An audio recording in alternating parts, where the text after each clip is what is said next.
ಸಿದ್ದರಾಮಯ್ಯ ಅವರ ಸ್ಟೇಟ್ಮೆಂಟ್ ಬಗ್ಗೆ ಬಸವರಾಜ ಬೊಮ್ಮಾಯಿ ಅವರು ಕೂಡ ರಿಯಾಕ್ಷನ್ ಕೊಟ್ಟಿದ್ದಾರೆ. ರಾಜ್ಯ ಕಾಂಗ್ರೆಸ್ ನಾಯಕರಿಗೆ ಧನ್ಯವಾದವನ್ನ ಹೇಳ್ತೀನಿ. ಹೆಚ್ಚೆಚ್ಚು ಲಿಂಗಾಯತ ಮತಗಳು ಈ ತರ ಸ್ಟೇಟ್ಮೆಂಟ್ಗಳನ್ನು ಕೊಡೋದ್ರಿಂದ ಅವ್ರ ವರ್ತನೆಯಿಂದ ಬಿಜೆಪಿಗೆ ಅದು ಬೀಳುತ್ತೆ, ಬಿಜೆಪಿಗೆ ಅದು ಬರ್ತವೆ ಅಂತ ಹೇಳಿ ದಾವಣಗೆರೆಯಲ್ಲಿ ಮುಖ್ಯಮಂತ್ರಿ ಬಸವರಾಜ ಬೊಮ್ಮಾಯಿ ಹೇಳಿಕೆಯನ್ನ ಕೊಟ್ಟಿದ್ದಾರೆ. ಕಳೆದ ಬಾರಿಗಿಂತ ಹೆಚ್ಚು ಲಿಂಗಾಯತ ಮತ ಈ ಸಲ ಬಿಜೆಪಿಗೆ ಬರುತ್ತೆ, ನೋಡ್ತಾ ಇರಿ. ಕಾಂಗ್ರೆಸ್ ನಾಯಕರ ಹೇಳಿಕೆಗಳು ಬಿಜೆಪಿಗೆ ಪ್ಲಸ್ ಆಗುತ್ತೆ. ಸಿದ್ದರಾಮಯ್ಯ ಹೇಳಿಕೆಯನ್ನ ತಿರುಚಿಲ್ಲ, ಅವರೇ ಈಗ ಬದಲಿಸಿಕೊಂಡಿದ್ದಾರೆ ಅಂತ ಹೇಳಿ ಬಸವರಾಜ ಬೊಮ್ಮಾಯಿ ಹೇಳಿದ್ದಾರೆ. ಕಳೆದ ಬಾರಿಗಿಂತ ಜಾಸ್ತಿ ಆಗ್ತದೆ. ನಮ್ಮ ಕಾಂಗ್ರೆಸ್ ನಾಯಕರಿಗೆ ಧನ್ಯವಾದ. ಸೌದಿ ಶೆಟ್ಟರ್ ಹೋಗಿರೋದೇ ಪ್ಲಸ್ ಆಗುತ್ತೆ, ಖಂಡಿತ ಪ್ಲಸ್ ಆಗುತ್ತೆ. ಅವ್ರು ಏನಾದರೂ ಮಾತಾಡ್ಕೋ ಜನ ಒಪ್ಪೋದಿಲ್ಲ. ನೋಡಿ, ಅವ್ರ ಹೇಳಿಕೆ ವಿಡಿಯೋದಲ್ಲಿದೆ. ಈಗಿನ ಕಾಲದಲ್ಲಿ ತಿರ್ಸೋಕ್ಕಾಗಲ್ಲ. ಹಿಂದೆಲ್ಲ ಬರ್ಕೊಳ್ತಿದ್ರು, ಏನೋ ತಿರ್ತಿದ್ರು. ವಿಡಿಯೋದಲ್ಲಿದೆ ಭಾಳ ಸ್ಪಷ್ಟವಾಗಿ. ಅವ್ರು ಮೊದಲು ಹೇಳಿದ್ದು ಮತ್ತು ಎರಡನೇ ಬಾರಿ ಅವ್ರು ತಮ್ಮ ಹೇಳಿಕೆಯನ್ನು ಬದಲಾವಣೆ ಮಾಡ್ಕೊಂಡಿದ್ದಾರೆ, ತಿರ್ಚಿಲ್ಲ. ಅವ್ರು ತಮ್ಮ ಹೇಳಿಕೆಯನ್ನು ಬದಲಾವಣೆ ಮಾಡ್ಕೊಂಡಿದ್ದಾರೆ ಭಾಳ ಸ್ಪಷ್ಟವಾಗಿ. ಇನ್ನು ಡಿ ಕೆ ಶಿವಕುಮಾರ್ ಭಾವನೆಗಳ ಜೊತೆ ಆಟ ಆಡ್ತಿದ್ದಾರೆ. ಅವ್ರು ಹೇಳೋದೊಂದು ಮಾಡೋದೇ ಒಂದು ಅಂತ ಡಿ ಕೆ ಶಿವಕುಮಾರ್ ವಿರುದ್ಧವಾಗಿ ಸಿಎಂ ಬಸವರಾಜ ಬೊಮ್ಮಾಯಿ ಕಿಡಿಕಾರಿದ್ದಾರೆ.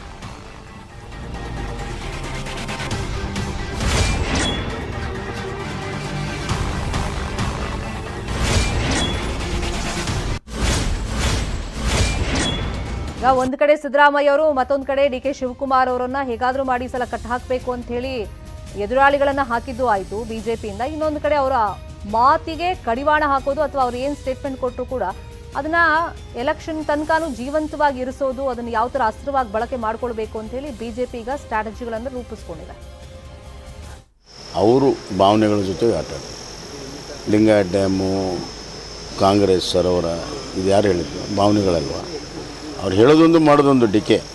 ಅದಕ್ಕಾಗಿ ಅವ್ನ ಹೇಳಿಕೆ ಭಾಳ ಸೀರಿಯಸ್ ಆಗಿ ತೊಗೋಬಾರ್ದು. ತುಂಬ ಪೂಜೆ ಮಾಡ್ತೀರಾ ಸರ್? ಪೂಜೆ ಮಾಡ್ತೀವಿ, ಅದೆಲ್ಲ ಅವ್ರ ವೈಯಕ್ತಿಕ ಅವ್ರು ಮಾಡಲಿ, ಅದ್ರ ಬಗ್ಗೆ ನಮ್ಮದೇನು ಆಕ್ಷೇಪಣೆ ಇಲ್ಲ. ನಾವು ಪೂಜೆ ಮಾಡ್ತೀವಿ, ಅವರು ಪೂಜೆ ಮಾಡ್ತೀವಿ. ದೇವ್ರು ಯಾರಿಗೆ ಆಶೀರ್ವಾದ ಮಾಡ್ತಾರೆ ಮೇ 13ನೇ ತಾರೀಕು. ವಿಜಯಪುರದ ಬಸವನ ಬಾಗೇವಾಡಿ ಕ್ಷೇತ್ರದಲ್ಲಿ ವಿಜಯೇಂದ್ರ ಮತಬೇಟೆಯನ್ನ ನಡೆಸ್ತಾ ಇದ್ದಾರೆ. ಬಿಜೆಪಿ ಅಭ್ಯರ್ಥಿ ಎಸ್ಕೆ ಬೆಳ್ಳುಬ್ಬಿ ಪರವಾಗಿ ಪ್ರಚಾರ ಕಾರ್ಯದಲ್ಲಿ ನಿರತರಾಗಿದ್ದಾರೆ. ಕೊಲ್ಹಾರ ಪಟ್ಟಣದ ಪ್ರಮುಖ ರಸ್ತೆಗಳಲ್ಲಿ ರೋಡ್ ಶೋನ ನಡೆಸಿ ಕ್ಯಾಂಪೇನ್ ಅನ್ನು ನಡೆಸ್ತಾ ಇದ್ದಾರೆ. ಕೊಲ್ಹಾರದ ಕಲ್ಲಿನಾಥ ದಿಗಂಬರೇಶ್ವರ ಮಠದಿಂದ ರೋಡ್ ಶೋ ಆರಂಭ ಆಗಿದೆ.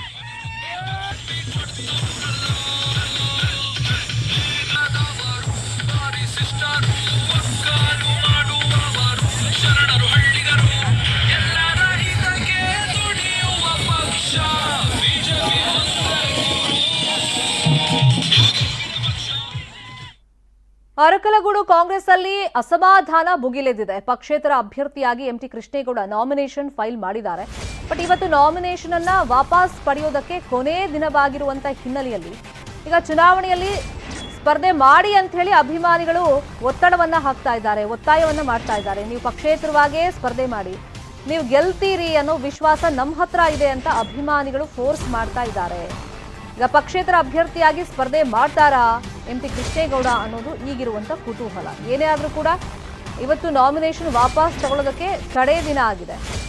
ಈಗ ಕಾಂಗ್ರೆಸ್ನಲ್ಲಿ ಇದು ಯಾವ ತರ ಒಂದು ಭಿನ್ನಮತ ಸ್ಫೋಟ ಮಾಡುತ್ತೆ ಅಥವಾ ಕಾಂಗ್ರೆಸ್ ಮತಗಳನ್ನ ಛಿದ್ರ ಮಾಡುವಂತ ನಿಟ್ಟಿನಲ್ಲಿ ಯಾವ ತರ ಎಫೆಕ್ಟ್ ಬೀರುತ್ತೆ ಅನ್ನೋದನ್ನ ನೋಡಬೇಕಾಗುತ್ತೆ. ಇದೇ ವಿಚಾರವಾಗಿ ಇನ್ನಷ್ಟು ಡೀಟೇಲ್ ಆಗಿ ಇನ್ಫಾರ್ಮೇಶನ್ ಕೊಡೋದಕ್ಕೆ ಫೋನ್ ಸಂಪರ್ಕದಲ್ಲಿ ಜಾಯ್ನ್ ಆಗಿದ್ದಾರೆ ನಮ್ಮ ರಿಪೋರ್ಟರ್ ಕೃಷ್ಣಮೂರ್ತಿ. ಈಗ ಅಭಿಮಾನಿಗಳು ಒತ್ತಡವನ್ನ ಹಾಕ್ತಾ ಇದ್ದಾರೆ, ಆದ್ರೆ ಕಾಂಗ್ರೆಸ್ ಮತಗಳೀಗ ವಿಭಜನೆ ಆಗುತ್ತೆ. ಆ ನಿಟ್ಟಿನಲ್ಲಿ ಕಾಂಗ್ರೆಸ್ ನಾಯಕರು ಏನಾದ್ರು ಸಮಾಧಾನ ಪಡಿಸಿ ನಾಮಿನೇಷನ್ ವಾಪಸ್ ತಗೊಳ್ಳಿ ಅಂತ ಒತ್ತಡ ಹಾಕ್ತಾ ಇದ್ದಾರಾ?